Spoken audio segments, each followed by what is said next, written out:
Hello, magandang umaga po sa ating lahat. Ayan, nandito tayo ngayon sa aking mini garden, no? Ayan, at medyo nakabawi-bawi na ng konti.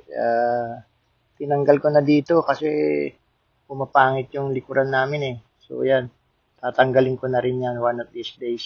So, ayan yung aming likuran, no?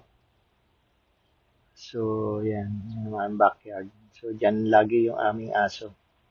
Kasi pagka nandito sa labas yung at walang bakod, katulad nito, walang bakod dito, yung mga halamang iniihian ng aso, kung meron kang okra, iihian niya. Meron kang talbos ng kamote, iihian. So, nilagyan ko ng bakod para hindi, para malinis, no? So, ito ngayon yung aking mga tanim ngayon. Yan, mga sili, oh. Tingnan nyo, ang lulusog, oh. Maganda, ang lalaki, oh. No? Ayan, yung siling haba, ito po yung mga siling panigang. At naka-harvest na ako dyan. At nilagay ko sa sa sisig. Masarap kasi hindi siya maanghang. Tapos ito naman yung aking mga okra. No? So ayan, naka-harvest na rin tayo dyan. May mga pailan-ilan na, yun. Yan, sa ilababa, yun. Yan, paborito namin yan. Kaya yan lang ang tinatanim ko. Tapos meron akong tanlad yan, bagong tanim din, tanlad. So yung tanlad na yan, pang manok, pang ihaw, pang isda, yan. So yung kasing tanlad ko dati,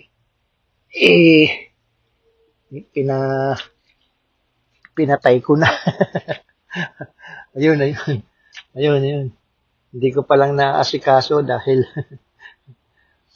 tapos dito nga pala sa sili, may kasamang yan. Ito. Ito yung patatas na maliliit. Yung mini potato. Ang sarap din yan. No? Yan nilalagay namin sa seafood boil. Yan mga patatas na maliliit. Tapos sili. Tapos ito yung aking ngayon. Bagong tanim din na malunggay. Sus, ayan, no? Dalawa lang tinanim ko kasi mahirap pagka taglamig. Wala, mamamatay na naman yan. Tapos, ayan, no? Yan ang aking malunggay. No?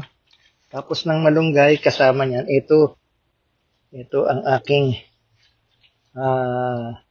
cherry tomato. Cherry tomato yan, ayan, no? Naroon na rin tayo na harvest dyan. Yan, cherry tomato. Ayun. Sarap din yan. Tamis din.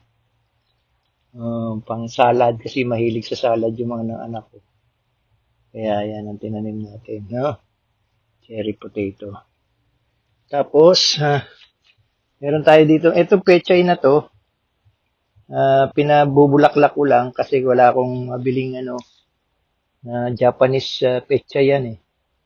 Chinese pechay. Para iba siya sa sa bok choy. Tapos ito ito yung aking tawag dito, yung onion. No? Yan ang onion. Tapos ito yung aking kamatis pa rin, sa pasulang. Kamatis pa rin, no? Tapos ito yung mga bagong tanim ko ngayon. Pakita ko sa inyo.